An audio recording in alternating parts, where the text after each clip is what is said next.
What happens when a gang of criminals targets a black woman at a cafe, thinking she is an easy target to rob, only to find out she was waiting on her Navy SEAL father? Watch as the seasoned veteran fights back against the gang, saving his daughter and risking it all to keep her safe. The city cafe was alive with its usual late afternoon buzz.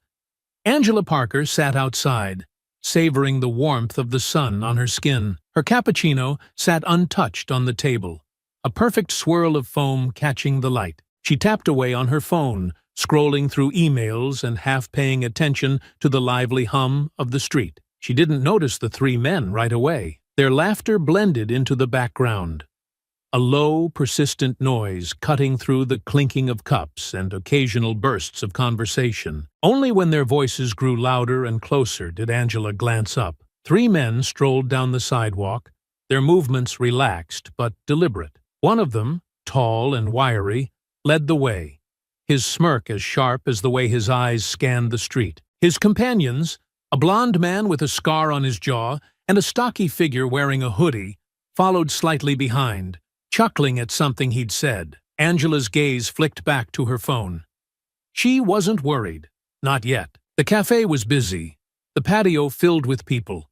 Families, couples, groups of friends. She wasn't alone, she told herself. Still, her hands felt oddly tense as she scrolled. The sound of chairs scraping made her look up again. The three men had stopped, standing near her table. The tall one's grin widened as he glanced at her, then at the empty chairs around her. "Nice day, isn't it?" he said casually, his tone light, almost friendly. Angela nodded faintly, her lips pressed into a tight smile. She didn't respond, hoping they'd take the hint and move on. But they didn't. "Mind if we sit?" he asked, already pulling out a chair. Before Angela could reply, the blonde one laughed. "Man, don't ask her. She doesn't care." The words stung more than they should have. Angela's eyes darted to the cafe, searching for a waiter, someone who might notice what was happening. "Relax," the tall one said, leaning back in the chair he'd claimed. "We're just being friendly." "Right, guys?" Angela forced a polite smile. Her gut told her to stay calm, to avoid provoking them, even as unease curled tighter in her stomach. "We'll just hang out here for a bit," the blond man said, his voice dripping with mockery. "You don't mind, do you?" Angela's pulse quickened. She didn't answer. Angela's fingers tightened around her coffee cup as the leader, Greg, leaned back in his chair. The smirk plastered on his face was as unnerving as his gaze, which roamed across her belongings like he was appraising a prize. His two friends flanked him, their expressions equally smug, as if the entire cafe patio belonged to them. "You don't look like you belong around here," Greg said, his voice light, but laced with a mocking edge. "What brings you to this side of town?" Angela hesitated, unsure how to respond. She glanced toward the cafe door, hoping a waiter or someone inside might notice her discomfort. No one did. "I'm just here for coffee," she said finally, her voice low and steady. Greg's smirk widened. "Coffee, huh? Seems like a fancy bag for just a coffee run." The blonde one, Ryan, leaned forward, his elbows on the table as he pointed toward her purse. "Bet she's got all kinds of goodies in there, huh?" Angela instinctively reached for her bag, pulling it closer. "It's just a purse," she said quickly, trying to keep the tension from her voice. "Relax," Ryan said, chuckling as he leaned back again. "We're just curious. No need to get jumpy." The third man, Paul, snickered. "She's acting like we're gonna rob her or something." The comment made Angela's stomach drop. She looked around again, willing someone, anyone, to intervene. But the surrounding tables were occupied by people too absorbed in their own conversations to notice. Greg leaned forward, resting his forearms on the table as his smirk turned into something colder. "You seem nervous, Angela." The way he said her name made her flinch. She hadn't told him her name, but they'd heard it earlier when she ordered her coffee. "I'm not nervous," she said, though the tremor in her voice betrayed her. Greg chuckled, and his companions joined in. "Sure, you're not." Ryan suddenly reached across the table, tapping her coffee cup. "Still hasn't touched her drink. What's the matter? Not thirsty?" Angela pushed the cup away, her unease growing with every second. Greg sat up straighter, his gaze narrowing. "So, "What's in the bag?" "Nothing important," Angela said, clutching it tighter. "That's for me to decide," Greg said casually, reaching out as if to take it. Angela jerked it back. "Don't touch my things." Her voice was louder now, drawing a few glances from nearby tables. Greg's smirk faltered for a moment before he recovered, leaning back again. "Feisty," he said, his tone dripping with mock amusement. "I like that." Paul laughed, the sound harsh and grating. "She's got some fight in her. Maybe we should stick around." Angela's heart pounded in her chest. Her palms were damp with sweat, but she refused to back down. "Leave me alone," she said firmly, her voice shaking despite her resolve. "Leave you alone?" Greg repeated, raising an eyebrow. "We're just getting started." He motioned to Ryan, who stood up and stepped closer, blocking Angela's path to the cafe door. Paul followed suit, positioning himself behind her chair. Angela was boxed in, her breathing quick and shallow. Greg rose slowly, towering over her as he reached out and snatched the purse from her lap. "Stop!" Angela cried, grabbing at it, but Greg yanked it away with ease. "Calm down," he said, laughing as he opened the bag. "We're just taking a look." Angela stood abruptly, her chair scraping loudly against the concrete. "Give it back." Ryan shoved her shoulder lightly, forcing her back a step. "Sit down, sweetheart. You're making a scene." Angela's voice caught in her throat. She looked around desperately, but the other patrons seemed frozen, unsure whether to step in or stay out of it. Greg rifled through her purse, pulling out her wallet. "Ooh, look at this," he said, tossing it to Ryan. Ryan caught it with one hand, flipping it open. "Looks like somebody's doing all right for herself," he said, flashing a grin. Angela felt tears sting her eyes as humiliation and anger warred within her. She wanted to scream, to fight, but her instincts told her it would only make things worse. "Please," she said, her voice trembling. "Take the money and leave." Greg smirked, tossing her purse to Paul, who rummaged through it with a satisfied grunt. "Don't worry, sweetheart. We'll be on our way soon enough." He reached for the bracelet on her wrist, and Angela instinctively pulled her arm back. "Now! Now!" Greg said, his tone turning icy. "Don't make me ask twice." Angela hesitated, her hands shaking as she unclasped the bracelet and handed it over. Greg pocketed it with a smug grin. "Good girl." He motioned to his friends, and the three began to walk away, laughing and congratulating themselves. Angela sank into her chair, her body trembling with a mix of fear and anger. The patio seemed to fall back into its usual rhythm, the world around her moving on as if nothing had happened. But Angela knew her world wouldn't be the same. Angela sat frozen in her chair, her trembling hands resting on the table. The laughter of the three men echoed in her ears as they strolled away, Greg tossing her bracelet up and catching it like a toy. Her heart pounded with a mix of fear, anger, and humiliation. "Angela!" The familiar voice snapped her out of her daze. She turned to see her father, James Parker, striding toward her from the cafe entrance. His sharp, commanding presence filled the space around him, and Angela felt a flicker of relief, though it was quickly swallowed by shame. "Dad," she whispered, her voice weak. James's eyes swept over her, his expression shifting from confusion to concern as he noticed her pale face and trembling hands. "What happened?" Angela's gaze dropped to the table. "They took my purse, my bracelet." James's jaw tightened. His gaze shifted toward the retreating gang. Greg and his friends were now halfway down the sidewalk, their laughter still carrying over the bustle of the street. "Stay here," James said firmly. "Dad, don't," Angela began, but he was already moving. James crossed the patio in long, deliberate strides. The gang was just turning the corner when his deep voice cut through the air. "Hey!" The three men stopped and turned, their laughter fading as they saw him approaching. Greg's smirk returned, but there was a flicker of hesitation in his eyes. "Well, look at this," Greg said, his tone dripping with mock amusement. "The cavalry's here." James stopped a few feet away from them, his posture calm but commanding. "Give back what you took." Greg raised an eyebrow, glancing at his friends. "Took? We didn't take anything, old man." "Don't lie to me," James said, his voice even but laced with steel. "My daughter told me everything." Hand it over. Ryan snickered. Looks like Daddy's here to save the day. Paul crossed his arms, his grin smug. What are you gonna do, Grandpa? Call the cops? James's gaze didn't waver. You've got one chance to do the right thing. Give it back and walk away. Greg stepped forward, his smirk widening. Or what? James didn't move, but his presence seemed to loom larger. You don't want to find out. For a moment, there was silence, the tension thick in the air. A few people nearby had started to notice the confrontation, their murmurs adding to the charged atmosphere. Greg chuckled, shaking his head. You've got guts. I'll give you that. But see, the thing is, we don't take orders from anyone, especially not from some washed-up old man. He gestured to his friends. Let's go. As they turned to leave, James took a step forward, his voice cutting through the air like a blade. Cowards. The word hung in the air, freezing the men in their tracks. Greg turned back slowly, his smirk now replaced with a hard glare. What did you say? You heard me, James said calmly. You think you're tough? Picking on a woman sitting alone?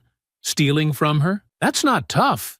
That's pathetic. Ryan's expression faltered, but Greg stepped closer, his hands clenched into fists. You've got a big mouth for someone who's outnumbered. James's eyes didn't leave Greg's. Outnumbered doesn't mean outmatched. Greg laughed, though it sounded forced. Big talk. You think you're some kind of hero? I think I'm a father, James replied, his voice steady.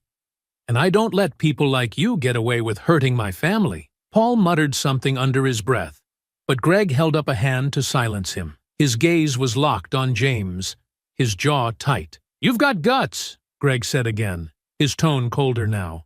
But guts only get you so far. He reached into his pocket and pulled out Angela's bracelet, holding it up with a mocking grin. You want this so bad? Come and get it. James didn't move, his eyes narrowing.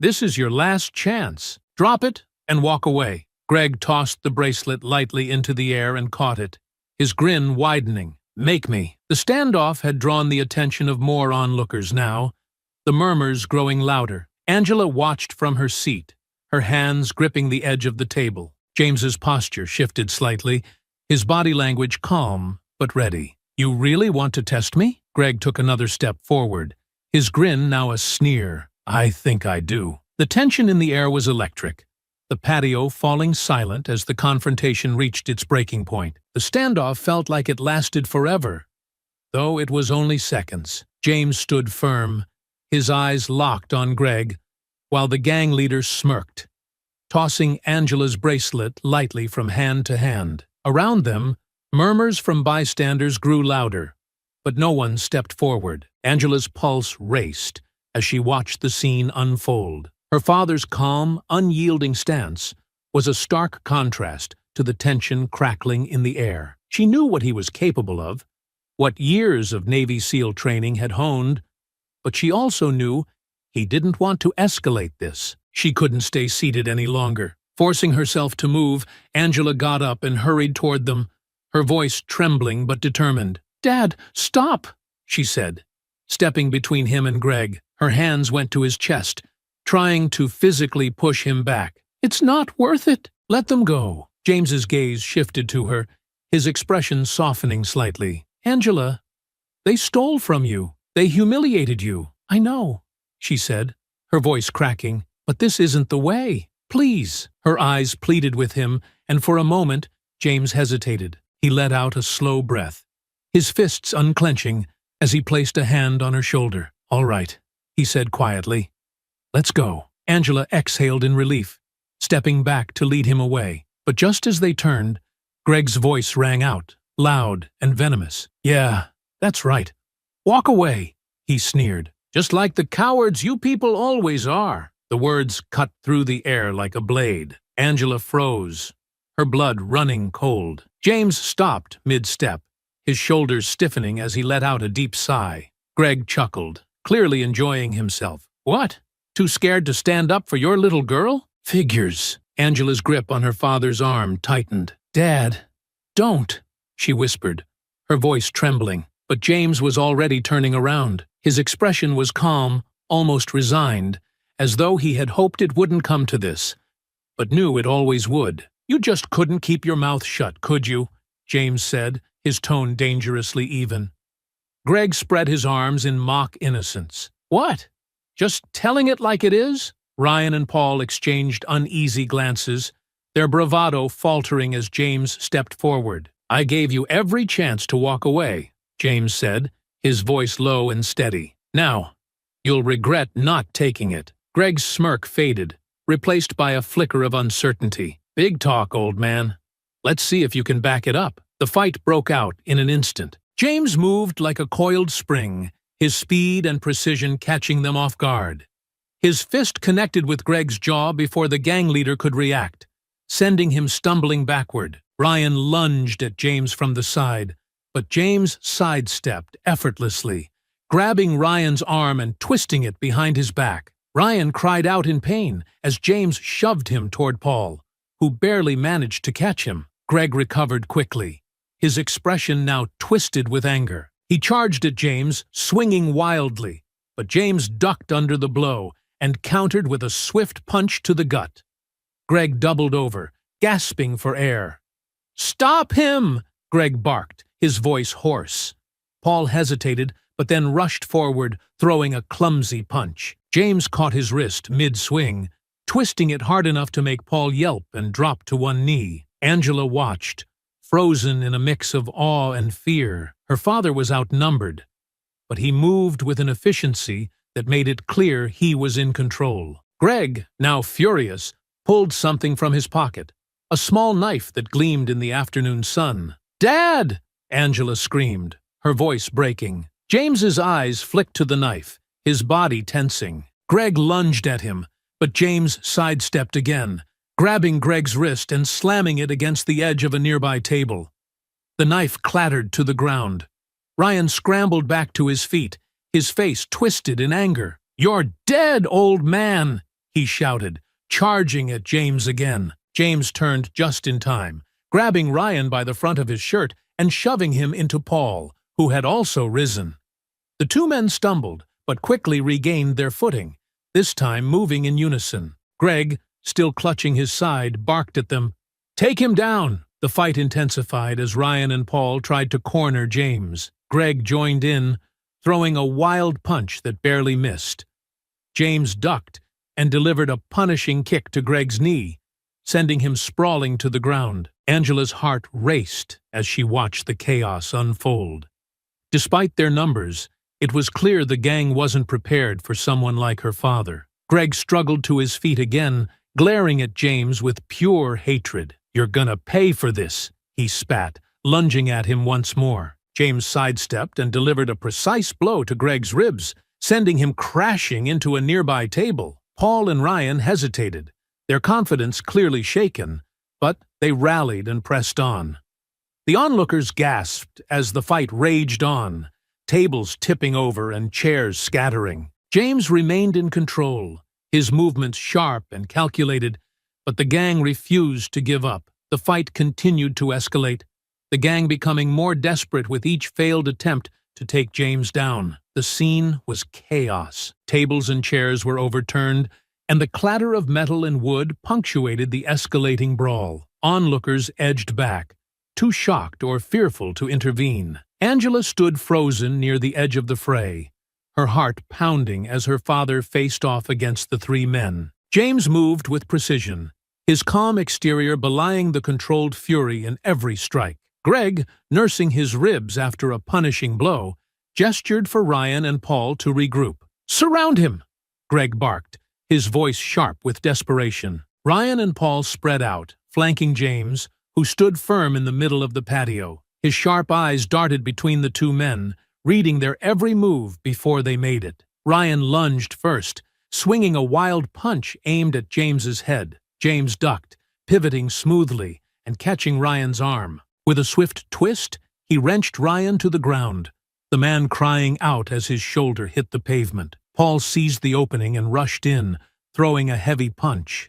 James deflected it with his forearm, the impact reverberating through his arm but leaving him unshaken. He countered with a brutal elbow strike to Paul's jaw, sending him reeling backward into a toppled table. Greg watched, his confidence visibly wavering. "Get up, you idiots!" he shouted, frustration laced in his voice. Ryan struggled to his feet, clutching his arm, while Paul staggered upright, his movements slower now. Despite their clear disadvantage, they moved toward James again, their stubborn pride overriding any sense of self-preservation. Greg, meanwhile, circled to the side, clearly looking for an opening. Angela's eyes darted to him, her stomach sinking as she realized he was reaching for something.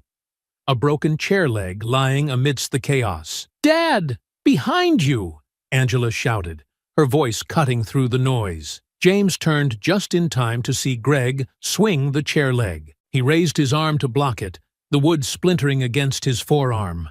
The blow stung, but James remained unfazed, grabbing the makeshift weapon and yanking it from Greg's grip. With a swift motion, James snapped the chair leg over his knee, tossing the pieces aside. "You're done," he said, his tone cold and final. Greg backed up a step, his earlier bravado now replaced with uncertainty. "You think you're some kind of hero?"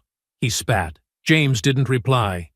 His silence was more menacing than any words could have been. Paul and Ryan exchanged glances, their confidence crumbling as James took a step toward Greg. "You've got two choices," James said, his voice steady.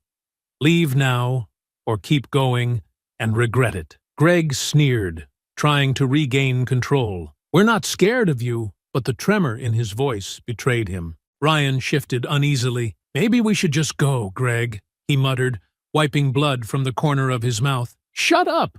Greg snapped, glaring at him. James took another step forward. "Make your choice," he said, his gaze locked on Greg. Greg's sneer faltered. He looked around, realizing the crowd had grown, all eyes fixed on the scene. His escape routes were narrowing, his options dwindling.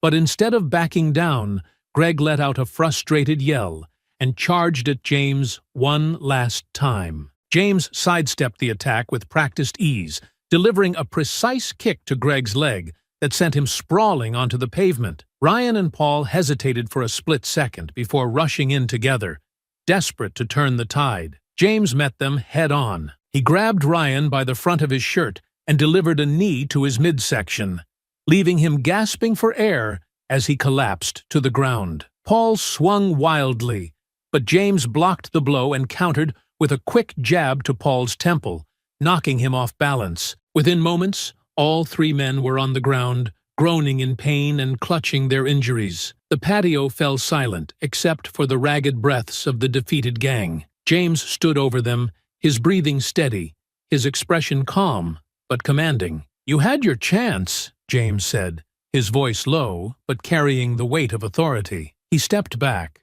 glancing toward Angela. "You okay?" Angela nodded, though her legs felt weak beneath her. "I'm fine," she said, her voice shaky. "But what about—" She didn't finish her sentence. Greg, still lying on the ground, glared up at James with unbridled hatred. "You think this is over?" he spat, his voice hoarse. "You're gonna pay for this." James didn't flinch. "We'll see," he replied, his tone calm but resolute. The sound of approaching sirens broke through the tension, and several people in the crowd stepped back, murmuring among themselves. "Cops are coming," someone whispered. Greg's glare shifted to panic. Ryan and Paul exchanged nervous glances, clearly realizing the consequences of their actions were catching up to them. James turned to Angela. "Stay close to me," he said softly, placing a reassuring hand on her shoulder. As the sirens grew louder, the gang scrambled to their feet, their expressions a mix of defiance and fear. The distant wail of sirens grew louder, piercing through the tense silence that had settled over the cafe patio. Greg and his crew, still clutching their bruises and battered egos, scrambled to their feet, their earlier bravado replaced by desperation. "We need to get out of here," Ryan hissed, his eyes darting toward the growing crowd and the approaching sound of law enforcement. Paul nodded, wiping blood from his split lip. "Let's go, Greg.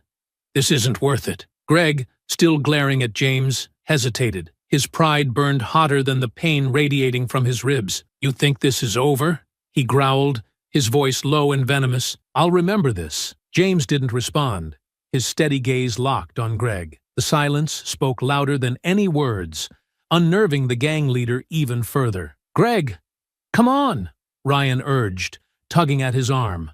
With a final hateful glare, Greg spat at the ground near James's feet before turning to flee. Ryan and Paul followed close behind, shoving through the gathering crowd in their haste to escape. James turned to Angela, his hand steady on her shoulder. "Stay here," he said firmly.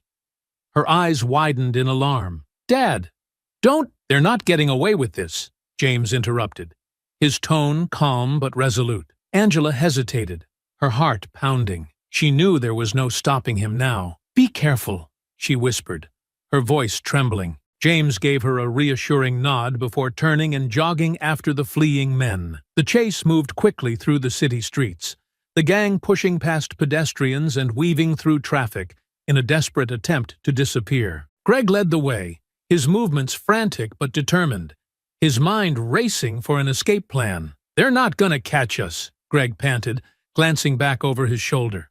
"Just keep moving." Ryan, trailing slightly behind, looked back and cursed. "He's still coming." James followed them at a steady pace, his movements precise and efficient. He didn't rush. He didn't need to. Years of training had taught him how to conserve energy, to bide his time until the moment was right. Greg veered into a narrow alley, gesturing for his crew to follow. The walls were lined with dumpsters and shadows, offering the perfect cover. Or so they thought. "Here," Greg hissed, ducking behind a stack of crates. "We'll lose him here." Ryan and Paul collapsed against the wall, their breaths coming in harsh gasps. "You sure?" Paul asked, his voice trembling. "What if he finds us?" Greg sneered. "He won't. The old man's probably already winded." But their smugness was short-lived. James appeared at the mouth of the alley, his silhouette cutting a stark figure against the fading sunlight. He walked forward slowly, his gaze steady and unrelenting. "You picked the wrong alley," James said, his voice echoing off the brick walls. Ryan and Paul exchanged panicked glances, their earlier confidence crumbling. Greg stepped forward, trying to mask his fear with bravado. "You think you're some kind of tough guy?" Greg snarled. "You should have just let us go." James stopped a few feet away, his posture calm but ready. "And let you do this to someone else?" He shook his head. "Not a chance." Greg's lip curled into a sneer. "You're outnumbered, old man. You really want to do this again?" James's eyes flicked to Ryan and Paul, both of whom were visibly hesitant. "Looks like your backup isn't as eager this time," he said, his tone cutting. "Shut up!" Greg barked, his voice tinged with desperation. "Get him!" Ryan and Paul hesitated for a moment before charging, their movements clumsy and frantic. James sidestepped Ryan's wild swing, delivering a precise strike to his ribs that sent him sprawling to the ground. Paul lunged next, but James blocked his attack and countered with a sharp elbow to the side of his head, leaving him dazed and staggering. Greg watched, his confidence unraveling as James turned his focus to him. "This is your last chance," James said, his voice low and dangerous. "Surrender now, or it gets worse for you." Greg's jaw tightened, his fists clenching. "Screw you," he spat, before rushing at James with all the strength he could muster. James moved with practiced ease, dodging Greg's wild attack and countering with a swift combination of strikes. A punch to the gut left Greg gasping for air, and a sweeping kick sent him crashing to the ground. Ryan and Paul groaned from where they lay, neither making any effort to get back up. Greg struggled to his knees, his glare filled with hatred. You don't know who you're messing with," Greg wheezed, blood trickling from the corner of his mouth. James crouched down, his gaze cold and unflinching. "I know exactly who I'm dealing with," he said. "A coward who preys on the vulnerable." "That ends now." Greg's face twisted in rage, but before he could respond, the sound of sirens grew louder, the flashing lights of police cars illuminating the alley. James stood, stepping back as officers poured into the narrow space. "There they are," James said, motioning to the gang. "They've got stolen property on them and a long list of crimes to answer for." Greg, Ryan, and Paul glared up at him as officers closed in. The flashing red and blue lights bathed the alley in harsh colors, the sound of approaching footsteps growing louder as the police closed in. James stood tall, his presence commanding as he motioned to the gang sprawled on the ground. "Stay down," James ordered, his voice firm, but his eyes stayed sharp, watching for any sign of resistance. Ryan groaned, clutching his ribs as he struggled to sit up. Paul leaned against the wall, his breath ragged, but his wide eyes flicked between James and the encroaching officers. Greg, however, had no intention of staying down. His jaw clenched as he pushed himself to his knees, one hand wiping the blood from his mouth. His glare burned with unbridled fury. "This isn't over," Greg muttered, his voice barely audible. James's gaze snapped to him, but Greg's posture gave him away.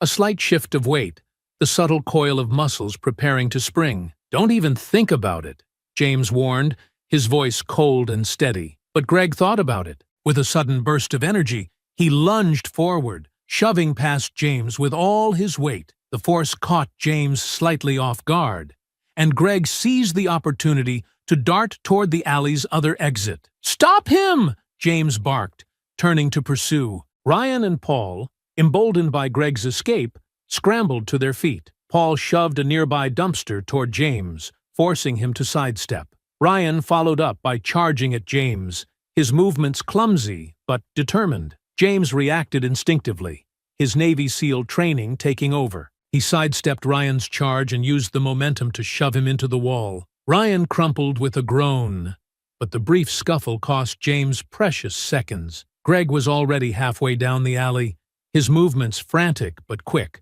"Get back here!" James shouted, his voice echoing off the brick walls. Paul lunged next, desperate to block James's path.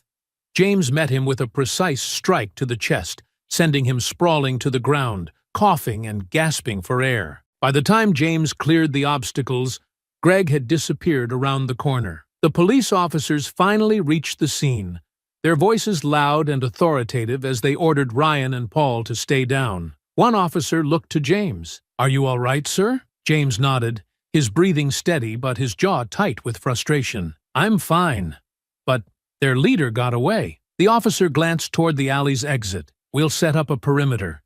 Can you describe him?"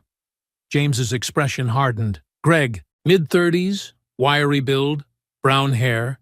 He's dangerous and desperate." The officer nodded, speaking into his radio to relay the description. Meanwhile, Ryan and Paul, now cuffed and sitting on the ground, exchanged nervous glances. The fight had drained the last of their bravado, and the reality of their situation began to sink in. James turned his attention to them, his voice low and menacing. "You'd better hope the police find Greg before I do." Ryan's face paled, and he looked away, refusing to meet James's gaze. Paul muttered something under his breath, but his defiance was clearly cracking. Angela appeared at the mouth of the alley, her eyes wide with worry. "Dad!" James turned, his tense posture relaxing slightly as she approached. "I'm fine," he said quickly, reassuring her. Angela's eyes flicked to the two cuffed men, then to the alley where Greg had escaped. "Where's the other one?"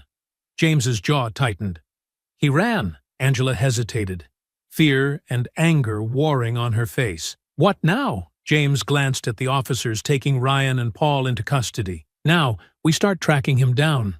He's not getting far." Angela looked uncertain. "You're going after him?" James placed a steady hand on her shoulder. "Not alone. The police are involved now, but I'm not letting this go, Angela. Not after what they did." She nodded slowly, her trust in him unwavering despite her lingering fear. The officer who had spoken to James earlier approached again. "We'll take these two in for questioning. If you have any additional information, it'll help us locate their leader." James's gaze shifted to Ryan and Paul.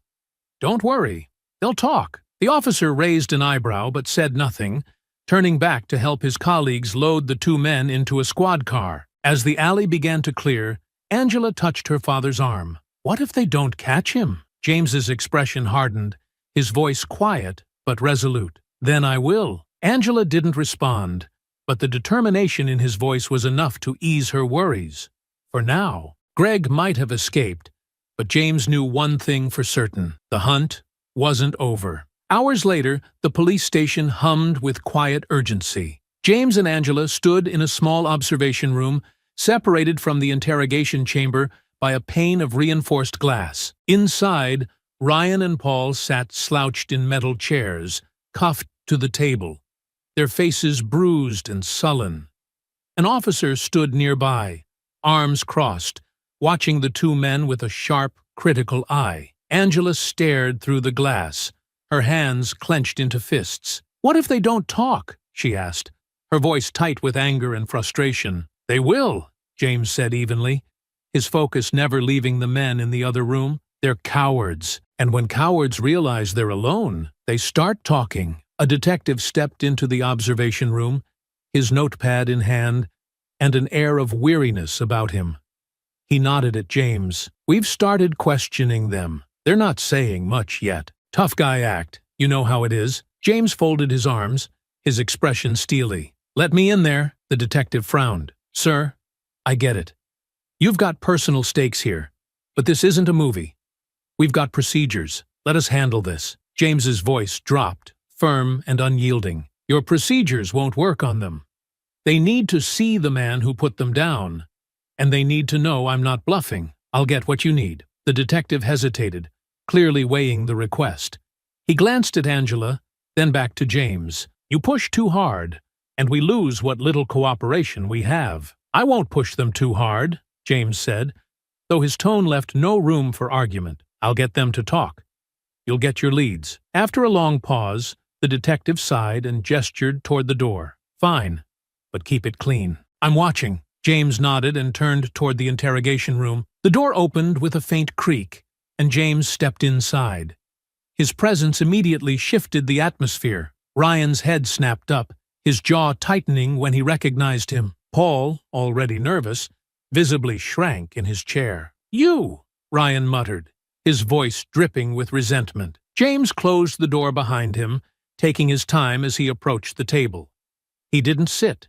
Instead, he stood tall, his gaze icy as it flicked between the two men. "Me," James said flatly. His voice carried the weight of authority, making the small room feel even smaller. Paul shifted in his chair, his cuffed hands clinking against the metal table. "We already told the cops everything," he said quickly, his voice trembling. "We don't know where Greg went." James tilted his head slightly, his gaze locking on Paul. "Do I look like I believe you?" Paul swallowed hard, glancing at Ryan for support. Ryan sneered, leaning back in his chair. "What do you want from us?" "We're not snitches." James leaned forward, planting his hands firmly on the table. The sharp motion made both men flinch. "You're not snitches.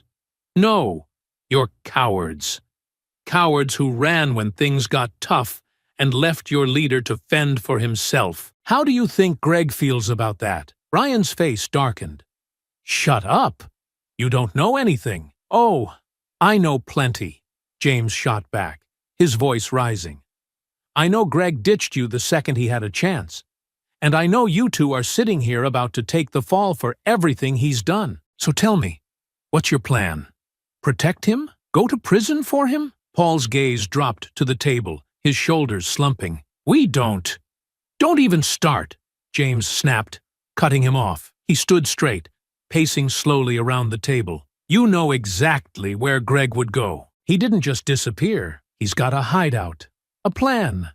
Someone like him always does. And you're going to tell me where." Paul's breathing quickened, and his leg began to bounce nervously under the table. Ryan, however, clenched his fists and glared at James. "We're not scared of you?"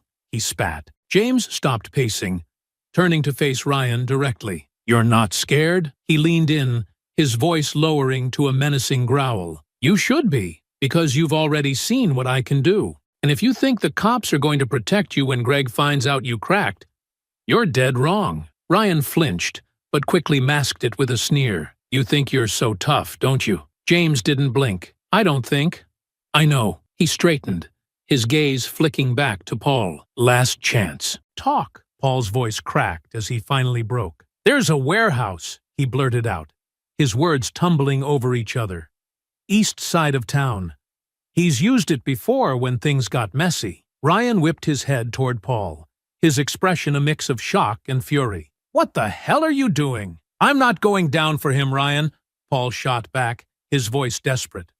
"I'm not," James's expression didn't change, but his presence seemed to loom larger. What else? Paul hesitated, then added, there's a bar by the docks. He used to work there. It's quiet. Out of the way. He could be there. Ryan slammed his fists on the table. You're a coward, Paul. You're gonna get us both killed. James leaned closer to Ryan, his voice ice cold. You were already dead the moment you picked the wrong side. Ryan glared at him, but said nothing, his jaw tight with barely concealed rage. James stepped back, turning toward the door. Enjoy your time here. You're going to have plenty of it. As the door closed behind him, Paul slumped in his chair, visibly shaken. Ryan sat rigid, his fists clenched so tightly, his knuckles turned white. James stepped out of the interrogation room, his shoulders set with the kind of rigid tension that comes from unfinished business. Angela was waiting for him in the observation room, her eyes scanning his face anxiously. Did they say anything? She asked quickly. James nodded, his voice measured but firm. A warehouse on the east side. A bar near the docks. It's a start. Angela exhaled, some of the tension leaving her body, but her relief was short-lived, as James's expression darkened. They're holding back, he continued, his voice lowering. There's more they're not saying. Greg wouldn't hole up alone. He's too cocky. If he's got others with him, we're walking into a trap. The detective from earlier walked into the observation room, his notepad in hand. He looked at James with a mixture of respect and apprehension. We've got units ready to check the warehouse and the bar. What do you want to do? James didn't hesitate. Before we make a move, I'm going back in. We need to know if Greg's got backup and how many people he's working with. The detective raised an eyebrow. You already got them to crack once. You really think they'll give up more? They will, James said simply, his tone leaving no room for argument. Angela touched his arm. Dad, are you sure? They're already riled up. What if they dig their heels in? They won't, James replied, his eyes steady. Greg left them behind, and they know it. It's only a matter of time before they turn on him completely. I just need to push a little harder. The detective sighed, motioning toward the door. All right, but keep it by the book. We're still watching. James gave him a sharp nod and headed back toward the interrogation room. As James stepped into the room, the door closing with a heavy click, the atmosphere immediately shifted. Ryan and Paul both looked up, their earlier defiance replaced with unease. What now? Ryan muttered, slumping further in his chair. James walked to the table and leaned over, his hands flat against the cold metal surface. He didn't say anything at first, letting the silence stretch and weigh on them. Paul fidgeted nervously, his knee bouncing under the table. Ryan, though visibly uncomfortable, tried to maintain a scowl. Here's the thing, James began, his voice calm but laced with steel. You gave me locations. That's a good start. But we both know Greg doesn't like working alone. So, who else is with him? Paul's knee stopped bouncing, and his eyes darted to Ryan, who let out a bitter laugh. Why do you care? Ryan sneered. You think you're gonna play hero and take down his whole operation? James didn't flinch. I care because the next person they target might not walk away as lucky as my daughter. You think this ends here?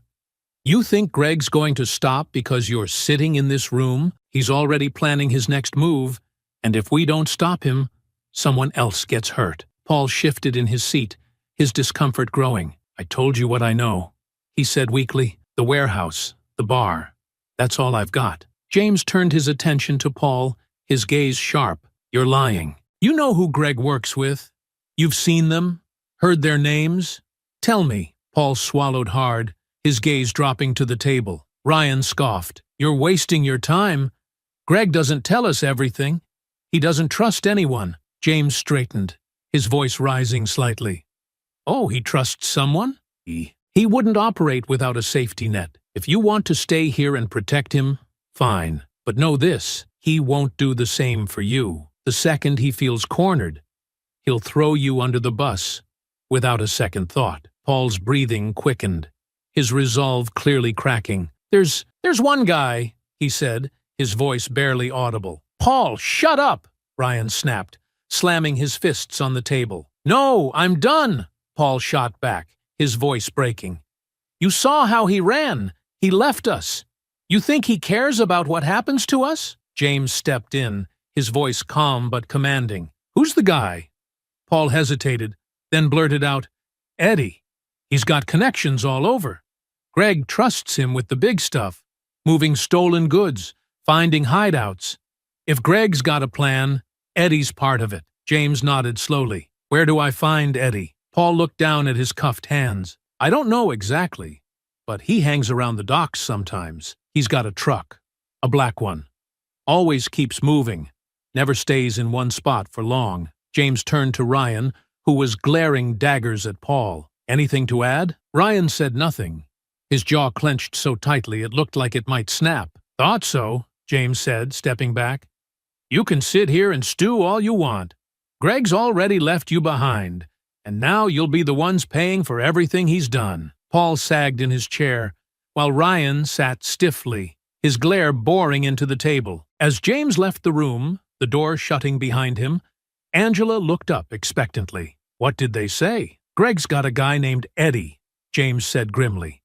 If we find Eddie, we find Greg. The night had settled over the city, casting long shadows across the docks. The air was damp and carried the faint scent of salt and oil. James stood near the edge of the water, his eyes scanning the expanse of warehouses and scattered shipping containers. The area was quiet, save for the occasional hum of a passing vehicle or the distant creak of a crane. Angela had stayed back at the station, reluctantly agreeing to let her father handle this part alone. James knew she'd wanted to come, but this wasn't the place for her.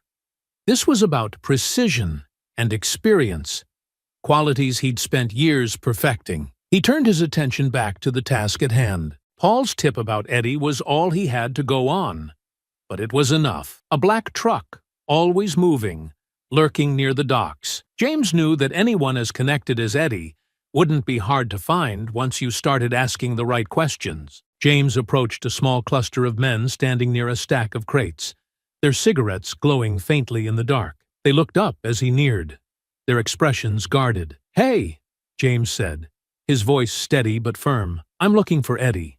Black truck. You seen him around? The tallest of the group stepped forward, his gaze narrowing. Who's asking? James didn't miss a beat. Someone who needs to find him. The man chuckled, shaking his head. You're in the wrong place, old man. Move along. James's eyes hardened. I wasn't asking for permission. Is Eddie here or not? The man's smirk faltered slightly, but he recovered quickly, glancing at his companions. Look, I don't know who you think you are, but before he could finish, James stepped closer, his presence looming. Let me make this simple for you. Either you tell me where he is, or I'll find him myself. But if I do it my way, you're not going to like how it ends. The man hesitated, glancing nervously at his friends. Finally, he sighed, gesturing toward a dimly lit area near a row of shipping containers. Saw him over there about an hour ago. Don't know if he's still around, though. James nodded once, his expression unreadable. Thanks. The area near the shipping containers was quieter, the only sound the faint rustle of the wind and the occasional clatter of metal. James moved carefully, his eyes sweeping the area for any sign of movement. Then he saw it.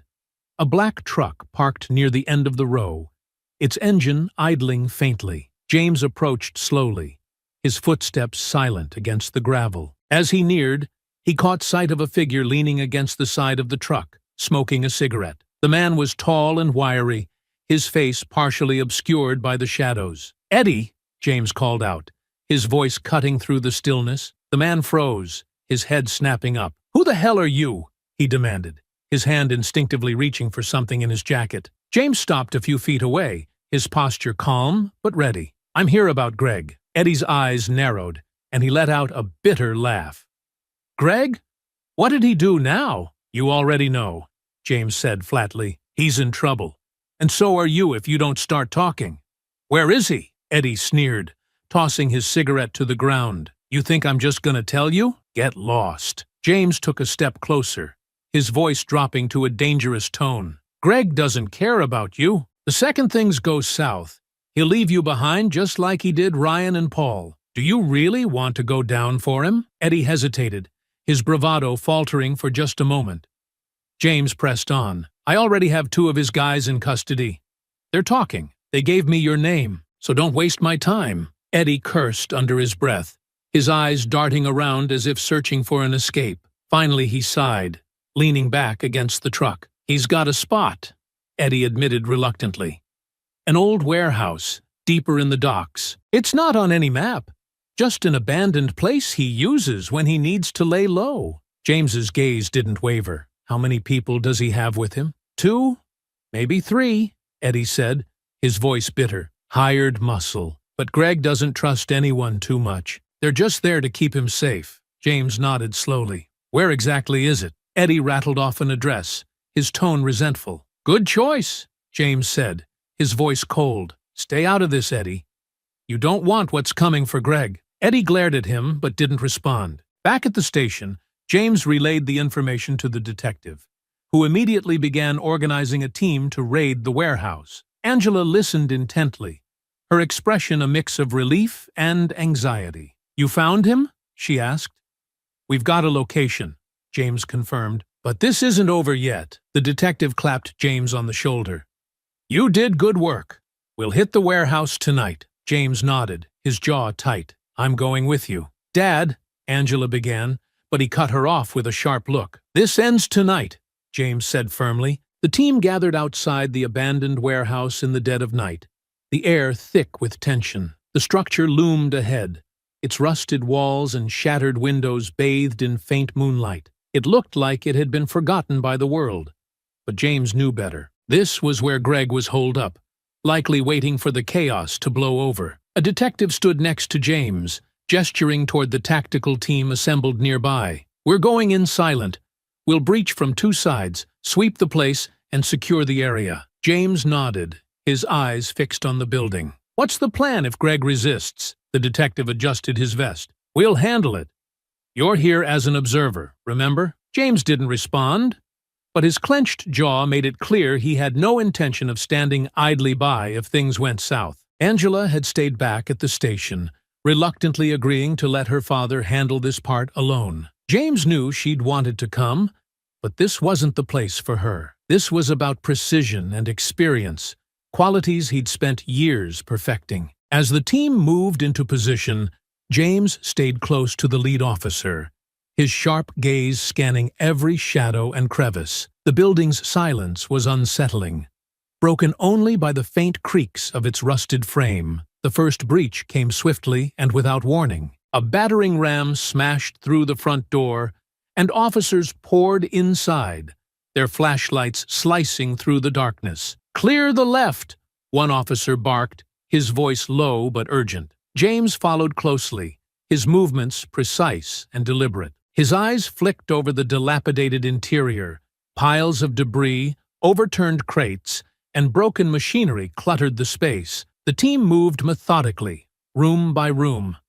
James stayed at the rear, his instincts on high alert. They reached a narrow hallway, where the sound of shuffling feet echoed faintly from the other end. "Hold," the lead officer whispered, raising a fist. The team froze, their weapons trained forward. The faint noise grew louder. Then suddenly, 2 men burst into view, armed with pipes and shouting obscenities. "Contact!" the lead officer barked. The first man swung wildly, his pipe crashing into the wall as an officer dodged. The second charged directly at James, his weapon raised. James stepped aside, grabbing the man's wrist and twisting sharply. The pipe clattered to the ground, and with a swift strike to the side, James sent him sprawling. The first attacker lunged at the nearest officer, who countered with a well-placed baton strike. He dropped to his knees, clutching his ribs, as the team moved in to restrain him. James turned his attention back to the man on the ground, grabbing him by the collar. "Where's Greg?"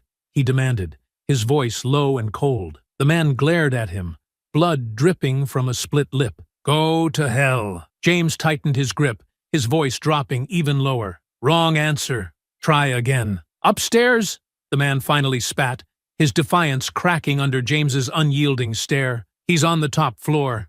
That's all I know." James released him, motioning for the officers to secure both men. "Let's move," James said, his voice steady but urgent. They advanced further into the warehouse, the air growing heavier with each step.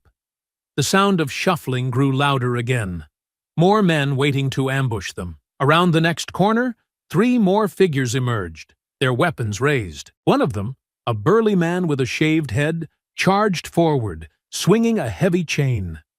James ducked the swing, grabbing the man's arm and using his momentum to slam him into a nearby wall. The chain fell to the ground, and James delivered a quick strike to the man's chest, knocking the wind out of him. The other 2 attackers hesitated, clearly unnerved by the efficiency of James's movements. One of them tried to flee, but an officer tackled him to the ground.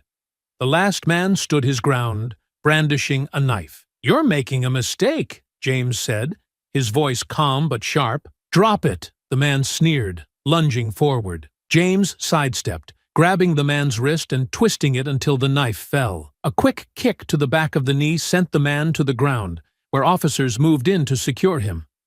James straightened, his breathing steady. "How many more?"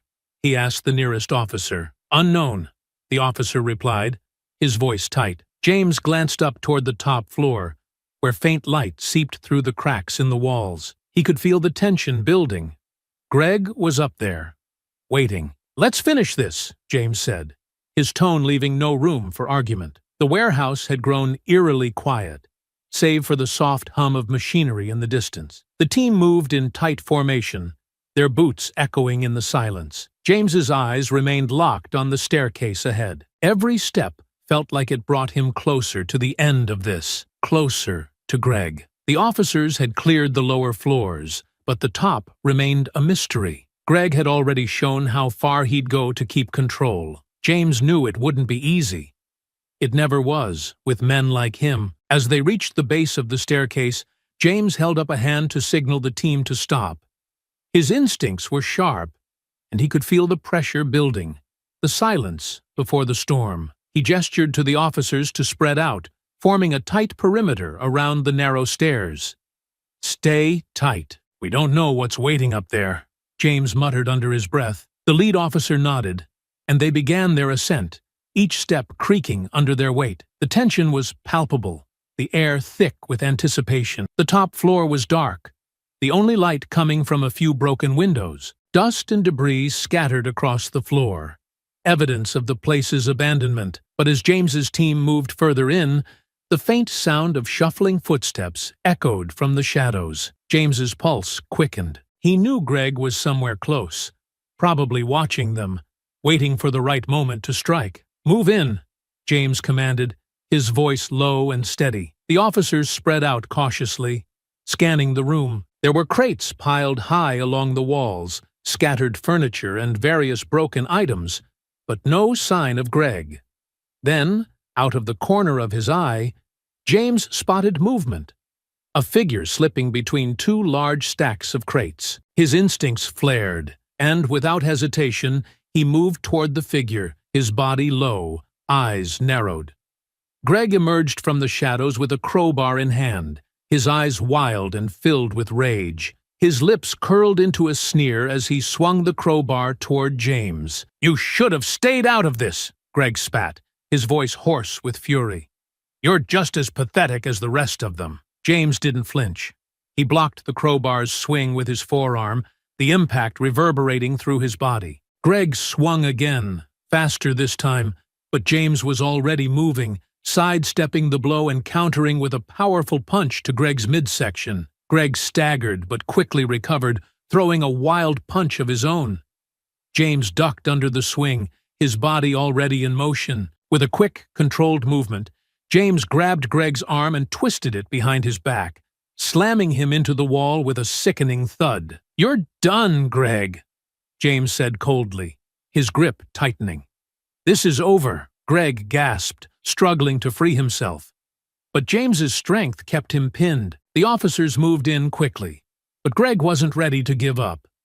With a sudden burst of energy, he kicked off the wall, throwing himself backward and knocking James off balance. The 2 men stumbled, rolling across the floor, but Greg was on top now, his teeth bared in a snarl as he raised the crowbar. "You're not getting away with this," Greg yelled, swinging the crowbar downward. James barely had time to react, raising his arm to block the blow. The crowbar hit with a sharp crack, sending a shock of pain through his arm. But James's grip remained strong. He shoved Greg off, using his momentum to pin him to the ground with a quick knee to the chest. Greg writhed beneath him, his eyes full of fury. "You think you've won? You're just another one of them. Weak and useless." James leaned in closer, his voice cold. "I'm not like you, Greg. I don't hurt people to make myself feel better." Greg laughed bitterly, his breath ragged. "You're wrong. You're just like me. You think you can stop me, but you can't. You don't even know who I am." James tightened his grip on Greg's collar, dragging him up to face him. "I know exactly who you are. A man who hurts others to feel powerful. And that ends now." Greg's eyes flicked toward the officers, who were standing by, watching the struggle. But instead of trying to fight back, he smirked. "You're right. It's over. But don't think this is the last you'll hear of me." Greg spat, his words filled with venom. James stared at him, unblinking. "We'll see about that." With one final move, James twisted Greg's arm behind his back and forced him to the floor, where he held him in place. The officers quickly moved in, cuffing him and lifting him to his feet. As Greg was led away, he turned his head to glare at James. "You'll regret this," he sneered. "I'll make sure of it." James didn't flinch. He stood tall, watching as Greg was taken out of the room. The hunt had ended, but something still gnawed at the back of his mind. There was more to this, more that Greg had hidden. James turned to the officers. "Get him to the car. I want a full sweep of the place. No one leaves until we know everything." The detective, standing off to the side, gave a grim nod. "We'll take care of it." James looked toward the exit. The weight of the moment hung heavy in the air, but for the first time in a long while, he allowed himself a moment of relief. Greg's reign was over, and no one else would fall victim to him. The warehouse was quiet now, the air heavy with the aftermath of the struggle. Greg had been subdued, his wrists cuffed tightly behind him as two officers hauled him toward the waiting vehicles outside. James stood motionless in the center of the top floor, his chest rising and falling with slow, steady breaths. The fight had left a dull ache in his arm, but his focus was elsewhere. The detective approached, his flashlight sweeping the dark corners of the room. "We've got him, Parker. That's what matters." "But something tells me this isn't everything." James nodded, his sharp gaze moving over the scattered crates and makeshift furniture. "Greg's been operating too long to have everything in one place. He's got stashes, connections. There's more here." The detective frowned, motioning for the team to begin a full sweep of the floor. "Let's see what we can find. If he left any loose ends, we'll tie them up." James moved to a corner of the room where a stack of crates was partially covered with a tarp. He pulled the fabric back, revealing an assortment of items: electronics, jewelry, and other valuables. "Stolen goods," James muttered, motioning to the detective. "He's been stockpiling." The detective nodded grimly. "We can match this to the recent robberies. It'll help lock him in." As James continued to search, his foot brushed against something metallic. He crouched down, lifting a rusted panel from the floor to reveal a hidden compartment. Inside were several small notebooks, their pages filled with names, locations, and dollar amounts. "Ledger," James said, holding one up for the detective to see. The detective's eyes widened. "This is big. Names of buyers, accomplices, maybe even clients. Greg's going to have a hard time explaining this." Outside, the air was cool and sharp, a stark contrast to the heat of the warehouse. Greg sat in the back of a squad car, his face a mask of fury. He glared at James as he exited the building, his lips curling into a sneer. "You think this is over, Parker?" Greg shouted, his voice muffled through the car window. "You don't know who you're messing with. I've got people. You'll see." James stepped closer to the car, his expression calm but unyielding. "You've got nothing, Greg. Your people abandoned you the second you went down, and now everything you've done is going to catch up to you." Greg's sneer faltered, but he quickly recovered, laughing bitterly. "You think you're some kind of hero? You're just a washed-up soldier playing cop. This doesn't change anything. James leaned in, his voice low and steady. You're right. I'm not a hero, but I don't need to be to stop someone like you. Greg's glare burned into him as the officer in the front seat started the car. The vehicle pulled away, its red and blue lights fading into the distance. The detective approached, holding one of the ledgers James had uncovered. This is enough to dismantle his entire operation, he said, flipping through the pages. He's tied to a lot more than just robbery. Human trafficking, arms deals. It's all in here. James's jaw tightened. Make sure every name in that book is held accountable. The detective nodded. We'll put together a task force. This could take months, maybe years to unravel. But you just handed us a starting point. Angela arrived shortly after, her expression a mix of relief and worry as she spotted her father standing near the warehouse entrance. She rushed to him, her arms wrapping tightly around him. "Dad," she whispered. "You're okay." James returned the embrace, his usually stoic demeanor softening slightly. "I'm fine," he said quietly. "It's over." Angela pulled back, her eyes searching his. "Is it really? What about everything else Greg was involved in?" James glanced at the detective, who held up the ledger. "We've got the evidence. They'll follow the leads." Angela nodded, though her brow furrowed with lingering concern. "And the people he hurt? What about them?" James's expression hardened. "We'll do what we can, starting with returning what he stole." Over the next few hours, the team cataloged the stolen goods and matched them to open cases.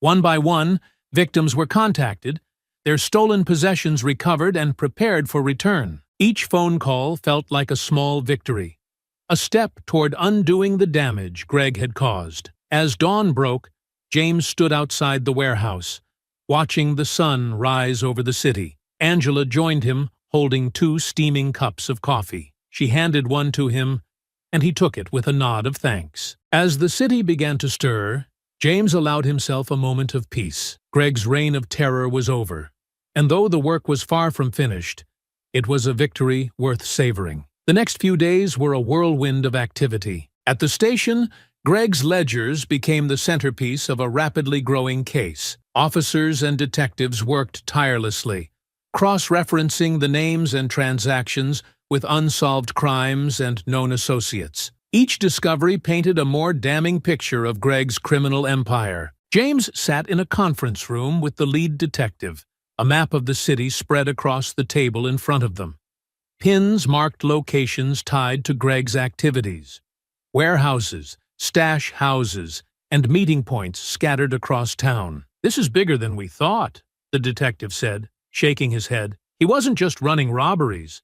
The ledgers tie him to trafficking rings, illegal weapons deals, and even money laundering. This guy had his fingers in everything." James leaned forward, his gaze sharp. "What about his men? Ryan? Paul? Eddie? What are they saying?" The detective smirked grimly. Ryan and Paul folded almost immediately. "They're scared out of their minds and throwing Greg under the bus to save themselves. Eddie's tougher, but even he's starting to crack. They're all trying to make deals, but the DA isn't in a forgiving mood." James's jaw tightened. "Don't let them walk away from this. They knew what they were doing." "They won't," the detective assured him. "We've got enough to put them away for a long time, even without Greg's testimony." James's gaze flicked to the files scattered across the table. Photos of stolen goods, lists of victims, and accounts of crimes Greg's gang had committed. Each piece of evidence was a step closer to justice, but the weight of it all was suffocating. That afternoon, James found himself outside the courthouse. The air was crisp, and the murmur of reporters and onlookers filled the space as Ryan and Paul were escorted from a police van into the building. Their heads were down, their expressions sullen, and their once brash attitudes seemed to have dissolved under the weight of their situation. Angela stood beside James, her arms crossed as she watched them. "They don't look so tough now," she said quietly. "They're not," James replied, his tone even. "They never were. They just thought no one would hold them accountable." Angela looked up at him, her brow furrowed. "Do you think they regret it?" James's gaze didn't waver. "People like them don't regret the harm they cause. They regret getting caught." Angela was quiet for a moment before she asked, "What about Greg?" James's expression darkened. "Greg's worse. He regrets losing control. That's all that matters to him." Inside the courthouse, the trial began in earnest. The prosecution wasted no time presenting its case, starting with a meticulous breakdown of Greg's crimes. Photos of stolen goods recovered from the warehouse were displayed on screens, along with documentation from the ledgers James had uncovered. The prosecutor's voice was steady and deliberate as she addressed the jury. This man built an empire of exploitation. He preyed on the vulnerable, using fear and manipulation to maintain power. But today, the evidence will show that his reign is over. Ryan and Paul were the first to take the stand, their faces pale as they recounted their involvement in Greg's operations. Under the prosecutor's questioning, they described how Greg had recruited them, using promises of quick money and threats to keep them loyal. Ryan shifted uncomfortably in his seat, his voice shaky. "Greg, he always had a plan. He told us what to do, who to target. If anyone stepped out of line, he made sure they paid for it." Paul nodded, his hands trembling as he gripped the edges of the witness stand. We thought it was just robberies at first. But it got worse. The trafficking, the weapons, it was all him. He called the shots." As they spoke, James watched Greg from across the room. The gang leader sat stiffly at the defense table, his expression cold and unflinching. But James could see the tension in his clenched jaw and the way his fingers dug into the arms of his chair. When it was the defense's turn, Greg's lawyer tried to poke holes in the testimony, suggesting that Ryan and Paul were exaggerating to save themselves. But the evidence was too overwhelming to dismiss. After hours of testimony and evidence presentation, the courtroom fell silent as the prosecutor prepared for her closing argument.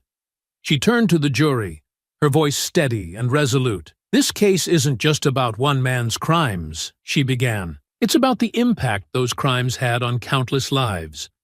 Families torn apart, communities left in fear. Greg Daniels and his accomplices thrived on the belief that no one could stop them. But today, we have the power to prove them wrong." As she spoke, James felt a quiet sense of vindication. This wasn't just about Angela or even himself. It was about all the people Greg had hurt, all the lives he had disrupted. The judge adjourned the trial for the day, announcing that sentencing would follow after deliberation. James stood as the courtroom began to empty, his gaze lingering on Greg as officers escorted him out. "He looks like he's losing it," Angela said, watching Greg's stiff posture as he was led away. "He's lost everything that mattered to him," James replied. "Control, power, that's all he cared about." Angela nodded, her expression thoughtful. "Do you think he knows it's over?" James's lips pressed into a thin line. "He knows." The courtroom was packed again the next morning, the air heavy with anticipation. Everyone knew this was the moment they had been waiting for. The sentencing. The jury had deliberated late into the night, and now they were ready to deliver their decision. James sat near the back of the room with Angela, his presence calm but alert. He had seen many things in his life, but this was something he wasn't used to. Justice playing out in a controlled, deliberate way. Greg sat at the defense table, his eyes fixed straight ahead, his posture stiff. Gone was the smirk he had worn throughout much of the trial. His lawyer leaned over, whispering something, but Greg didn't respond.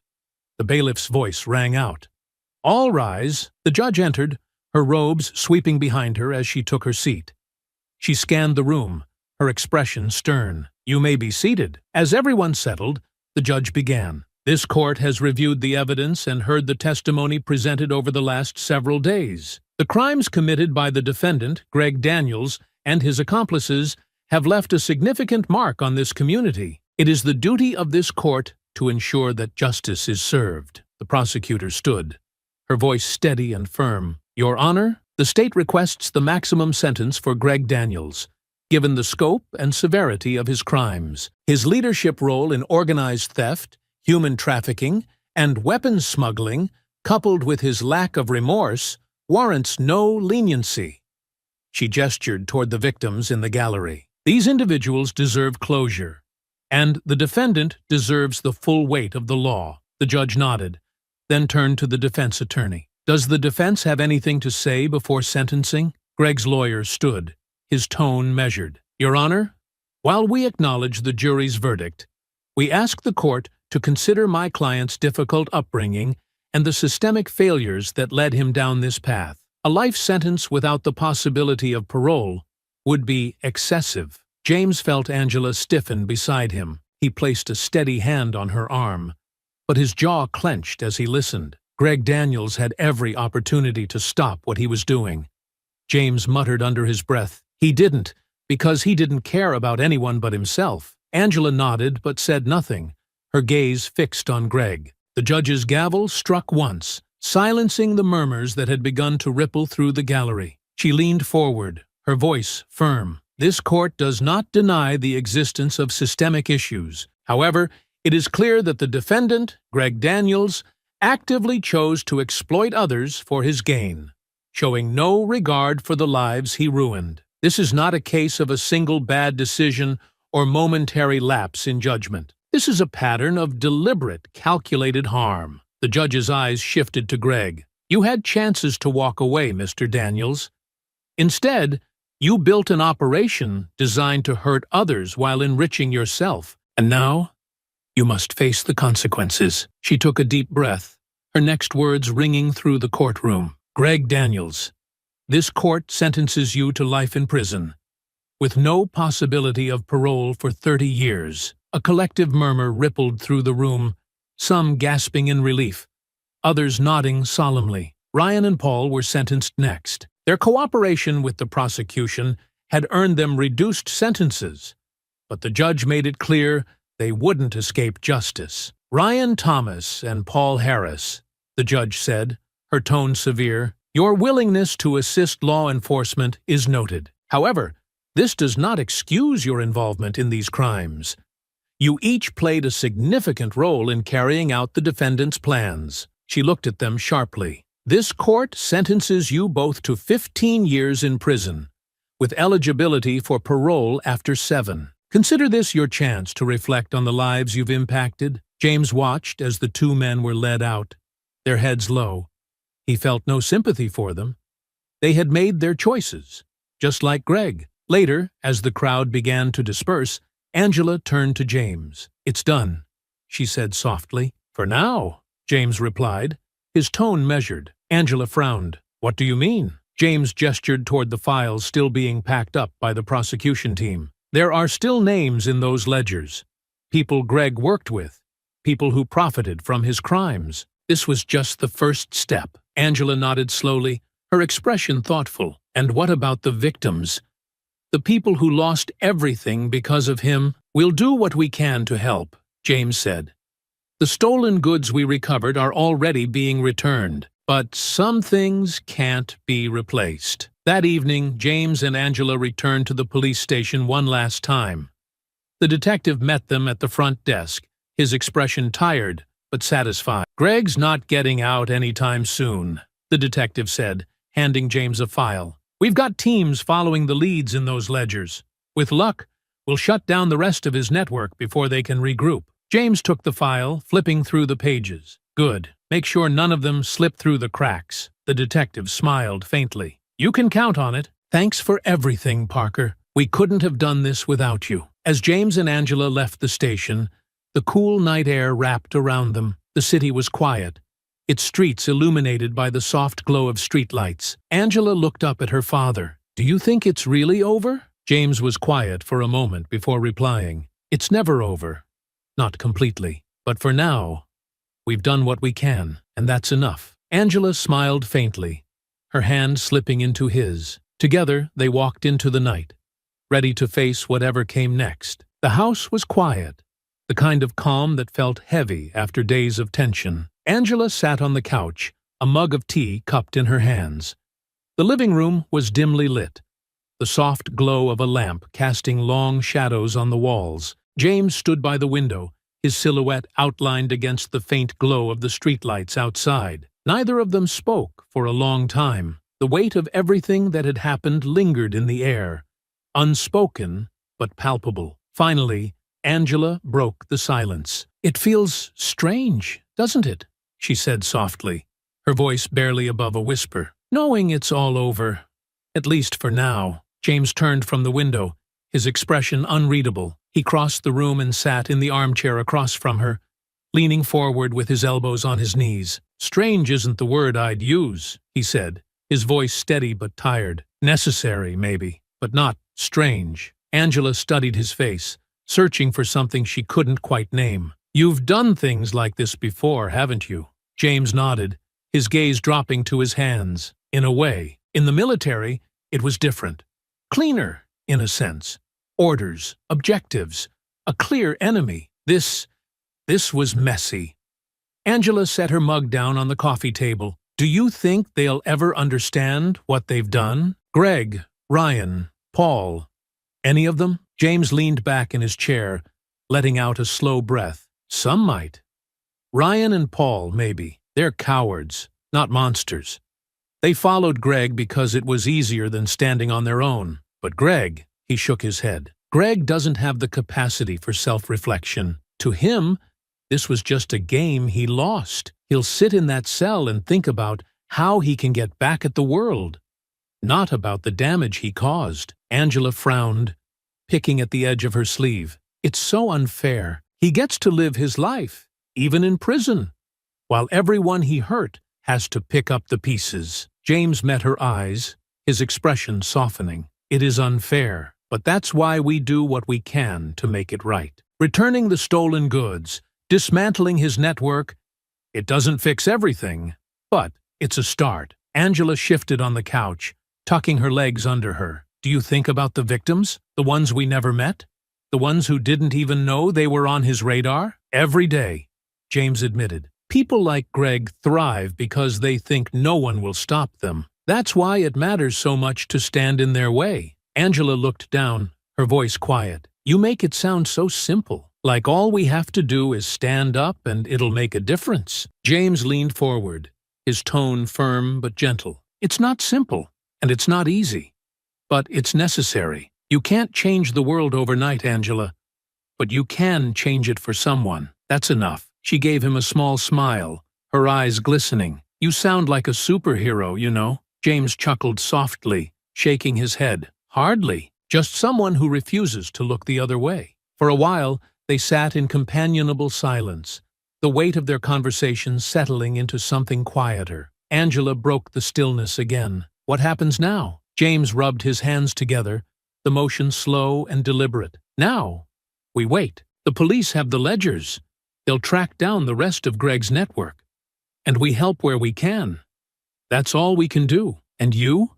Angela asked, her gaze steady. "What are you going to do?" James's lips quirked into a faint smile. "I'm going to sit here, finish this tea you made me, and try to remember what it feels like to breathe without carrying the weight of the world." Angela laughed softly, the sound easing the tension in the room. "That sounds like a good plan." James's expression grew more serious. "And you? How are you holding up?" Angela hesitated, then nodded. "I'm okay, I think. It's just a lot. Knowing how close I came to—" She stopped, her voice catching. James reached over, resting a hand on her arm. "You're safe now. That's what matters." "I know," Angela said, her voice steadier now. "But it doesn't feel like enough, you know? I want to do more. I want to make sure this doesn't happen to anyone else." James nodded, his eyes meeting hers. "Then you will. You've already got the most important thing you need. The will to make a difference. Everything else will follow." The clock on the wall ticked softly, the sound blending with the quiet hum of the refrigerator in the kitchen. The world outside seemed peaceful, distant, as if the chaos of the past week had been nothing but a bad dream. Angela picked up her mug again, cradling it in her hands. "Do you think they'll really shut down the rest of his network?" "They will," James said firmly.